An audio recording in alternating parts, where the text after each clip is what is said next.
إن الحمد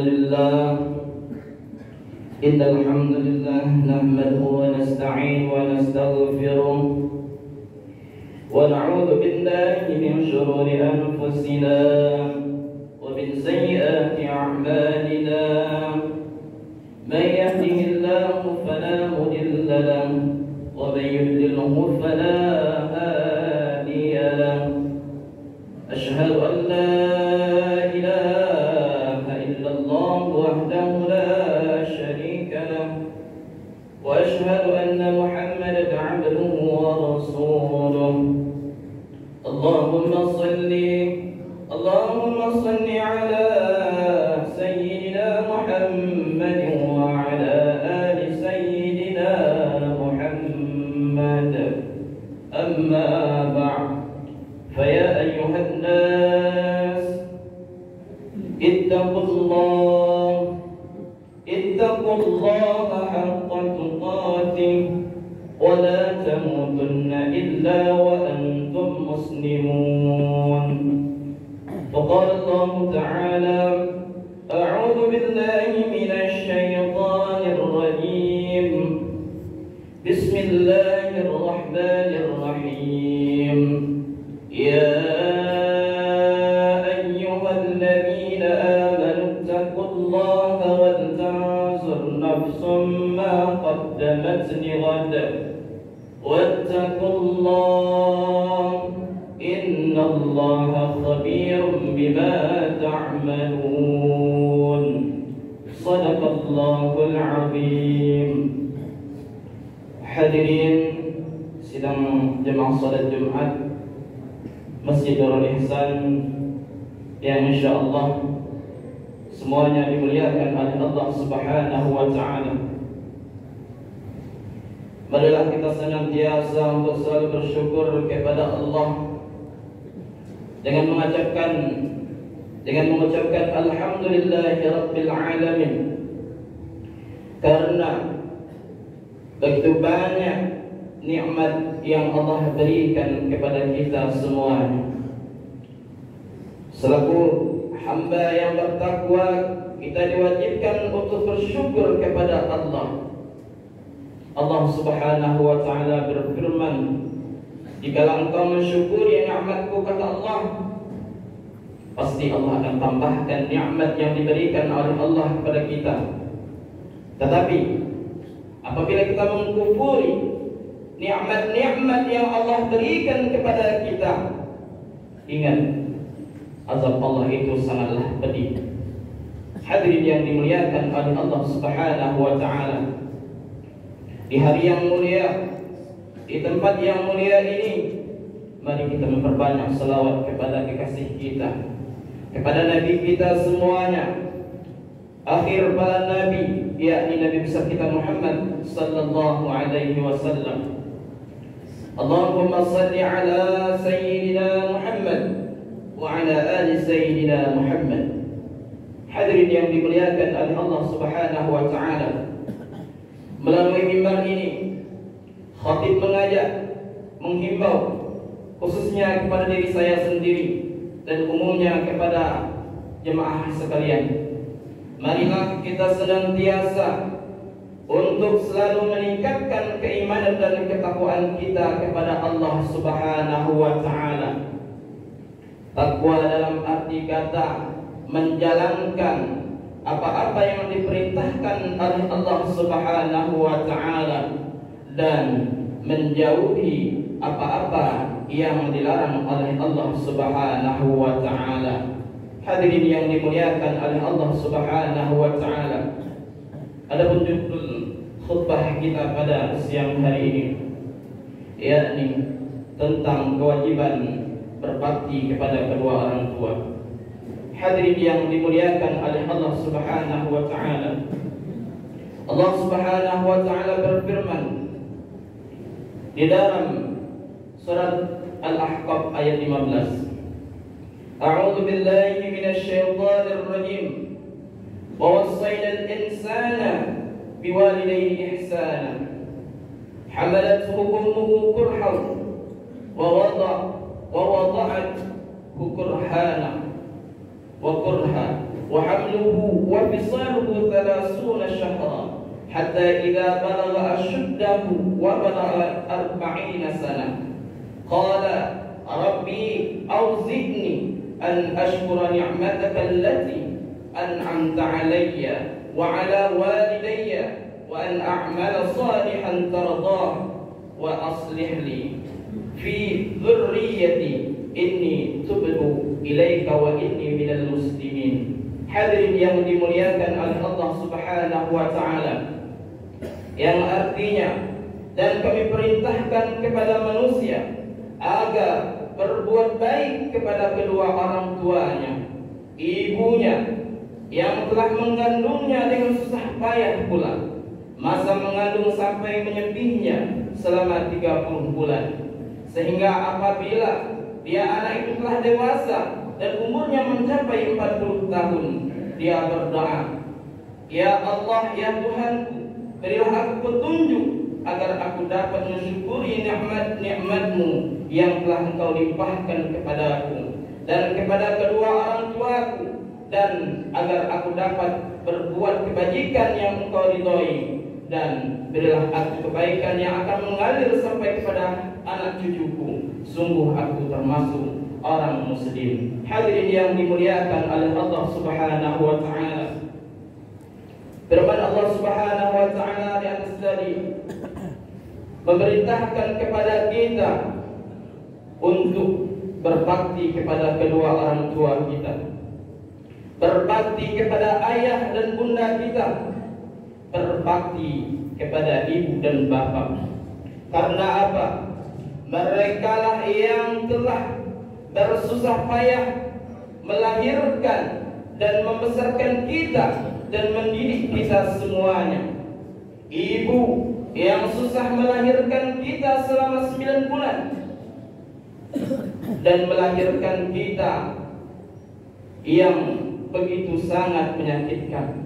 Kalau seandainya ada 2 pilihan diberikan kepada ibu kita, ibu, engkau pilih lahir anakmu atau engkau wafat dipanggil Allah. Jika ada 2 pilihan tersebut, pasti ibu kita akan memilih, biar anak kita yang lahir, biar anak saya yang lahir, biar saya dipanggil oleh Allah Subhanahu wa taala. Begitu cintanya seorang ibu kita kepada kita, dia rela berkorban nyawa dia untuk melahirkan kita. Kemudian dia menyusui kita dan membesarkan kita. Ibulah yang selalu bersama kita di saat susah maupun senang. Tidak ada manusia yang dekat selain ibu kita. Begitupun kepada ayah kita. Ayah yang senantiasa mencari rezeki untuk membesarkan kita.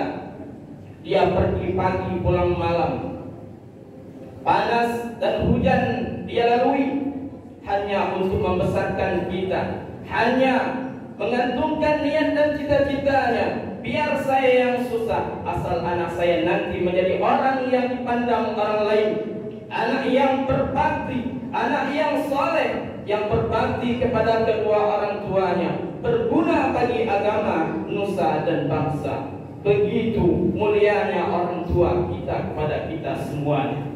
Maka dari itu kita diwajibkan untuk berbakti kepada orang tua kita. Jangan sekali-kali kita membuat mereka bersedih, apalagi membuat mereka menangis. Ingat, ridha Allah tergantung ridha kepada orang tua. Walaupun banyak harta yang kau limpahkan, salatmu yang begitu tekun, tetapi jika engkau sering membuat menangis kedua orang tuamu, semua itu akan sia-sia. Hadirin yang dimuliakan oleh Allah Subhanahu wa taala, di dalam surah yang lain, dalam surah Al-Isra ayat 23, Allah Subhanahu wa taala berfirman, wa qada rabbuka alla ta'budu illa iyyahu wa bil walidayni ihsana wa imma yablughanna 'indaka al-kibara ahaduhuma aw kilahuma fala taqul lahumā uff wa la tanharhumā wa qul lahumā qawlan karīmā. Yang artinya, dan Tuhanmu telah memerintahkan agar kamu jangan menyembah dengan menyembah selain Allah, dan hendaklah berbuat baik kepada ibu dan bapa. Jika salah seseorang di antara keduanya atau kedua-duanya sampai berusia lanjut dalam pemeliharaanmu, maka sekali-kali janganlah engkau mengatakan kepada keduanya perkataan dan janganlah engkau membentak keduanya, dan ucaplah kepada keduanya perkataan yang baik. Hadirin yang dimuliakan oleh Allah Subhanahu wa taala. Allah Subhanahu wa taala memerintahkan agar kita jangan menyembah selain Allah, jangan kita bersekutu kepada Allah. Yang selanjutnya kita diperintahkan untuk berbakti kepada kedua orang tua. Berbakti kepada kedua orang tua kita. Jika mereka setelah berusia lanjut, sudah menua, jangan engkau berkata kasar, apalagi menyakitinya. Memang sekarang kita sudah menjadi bapak-bapak, tapi ingat 20-30 tahun yang lalu kita masih anak-anak. Dulu kita menjadi anak, sekarang kita menjadi bapak. Kita ingin anak kita menghormati kita, begitupun orang tua kita lebih ingin dan disenanginya untuk anaknya yang selalu berbakti kepada orang tuanya. Hadirin yang dimuliakan oleh Allah Subhanahu wa taala. Di ayat selanjutnya Allah Subhanahu wa taala berfirman, "Wakhfid lahumā janāhu dhulli minar rahmah wa qul rabbirhamhumā kamā rabbayānī shaghīrā." Dan rendahkanlah dirimu terhadap kedua orang tuamu, dan rendahkanlah dirimu terhadap keduanya dengan penuh kasih dan sayang, dan ucapkanlah, "Wahai Tuhanku, sayangilah keduanya sebagaimana mereka berdua mendidik aku saat aku masih kecil." Hadirin yang dimuliakan oleh Allah Subhanahu wa taala, kalau seandainya orang tua kita masih berada di sekitar kita, orang tua kita masih diberikan hidup oleh Allah Subhanahu wa taala, maka jangan sekali-kali kita siakan kesempatan tersebut. Betapa banyak orang di saat dipanggil oleh Allah Subhanahu wa taala orang tuanya menangis. Berapa banyak saudara-saudara kita yang di luar sana terlantar karena tidak ada ibu dan bapak yang membelanya. Tetapi alhamdulillah kita masih diberikan oleh Allah Subhanahu wa taala orang tua.